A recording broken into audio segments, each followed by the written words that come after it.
एक बार की बात है, राम अपनी सभा में बैठे हुए थे तो श्री राम की सभा में विभीषण दौड़ता हुआ आया और भयभीत होकर बोला कि राम, मेरे राम, जल्दी चलिए, लंका पर हमला होने वाला है, अयोध्या खत्म होने वाली है। राम ने पूछा, पहले धैर्य धरो, क्या हुआ? तब उसने बताया कि मूल का राक्षस, उसने तहस नहस कर रखा है सब कुछ, और उसने कसम खाई है कि सबसे पहले तो मैं मेरे काका विभीषण को मारूंगा और उसके बाद जिसने मेरे पिताजी का वध किया है श्री राम को मारूंगा। तो ऐसा करके वह कुंभकर्ण का पुत्र है, वह मूल नक्षत्र में पैदा हुआ। मूल नक्षत्र में पैदा होने की वजह से वह अपशकुनी था, तो कुंभकर्ण ने उसे जंगल में फिकवा दिया। जंगल में फिकवाने के बाद उसको मधुमक्खियों ने पाला, और मधुमक्खियों ने पालने के बाद उसने तंत्र मंत्र विद्या से सारी शक्ति अर्जित की, और वह बहुत सारी गुप्त कलाएं जानता है।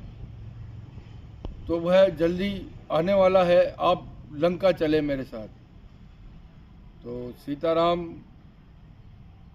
राम जी और हनुमान, लक्ष्मण जी सभी जने अपने पुष्पक विमान में बैठकर सभी वानर सेना के साथ और संपूर्ण सेना के साथ हमला करने चल गए। पता चला युद्ध प्रारंभ हुआ। वह अकेला राक्षस ही श्री राम जी की सेना पर भारी पड़ रहा था और लगातार युद्ध चलता जा रहा था, लगातार उनको खा रहा था और दांत धूम मचा रखी थी। इसी दौरान हुआ यूं कि ब्रह्मा जी प्रकट हुए, और ब्रह्मा जी प्रकट होकर ब्रह्मा जी ने कहा कि सुनो राम, इसका वध सिर्फ स्त्री से हो सकता है, और स्त्री से इसलिए हो सकता है क्योंकि कभी किसी ब्राह्मण ने जो इसको मिला, उसने माँ सीता के लिए कोई शब्द कहे तो उन्होंने, मूलका राक्षस ने उनको कहा कि वह चंडी सीता है। इसके ऊपर उसने विरोध किया तो उस ब्राह्मण को इसने खा लिया। तब वहाँ श्राप मिला कि बस इसका वध सिर्फ एक स्त्री द्वारा ही होगा। तो आप बिल्कुल समय गंवाए हुए सीता जी को बुलाएं और इस युद्ध को समाप्ति की ओर ले जाएं।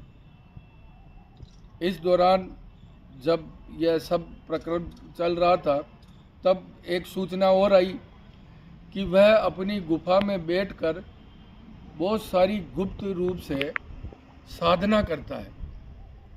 तो लगातार युद्ध प्रारंभ था, तो राम जी ने 2 आदेश जारी किए। पहला तो कि जिस गुफा में वह सब तांत्रिक साधना करता है, उस तांत्रिक साधना को तहस नहस करने के लिए उसने सभी वानर सेना को वहां भेज दिया।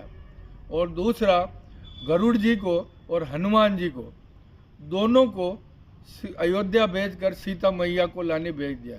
इधर सीता मैया तुलसी के और रुद्री पाठ करते हुए राम की जीत की कामना कर रही थी। तभी उन सबको पाकर और श्री राम का संदेश पाकर सीता मैया का जो तेज था वह तेज निकला, और उसमें से छाया सीता के रूप में, एक तेज के रूप में उनके साथ वह युद्ध में गई।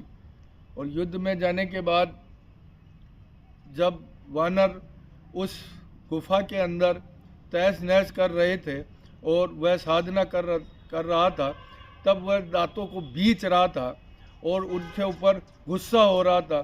तब वह उनके पीछे दौड़ा, वानर आगे आगे और मूल का राक्षस पीछे पीछे। वह वहाँ तक आया और वो उसको युद्ध स्थल पर ले आए, जहाँ छाया सीता को देखते ही वह घबरा गया, और छाया सीता ने चंडिकास्त्र चलाकर माँ चंडी का रूप धारण कर उसका वध कर दिया। उसके बाद विभीषण ने इन सब का धन्यवाद किया, थोड़े दिन वहीं रहे, और सीता मैया ने जब यह वध किया उसके बाद छाया सीता मूल सीता में फिर सम्मिलित हो गई और थोड़े दिन वहीं लंका में निवास किया और उसके बाद वापस वह अयोध्या लौट आए।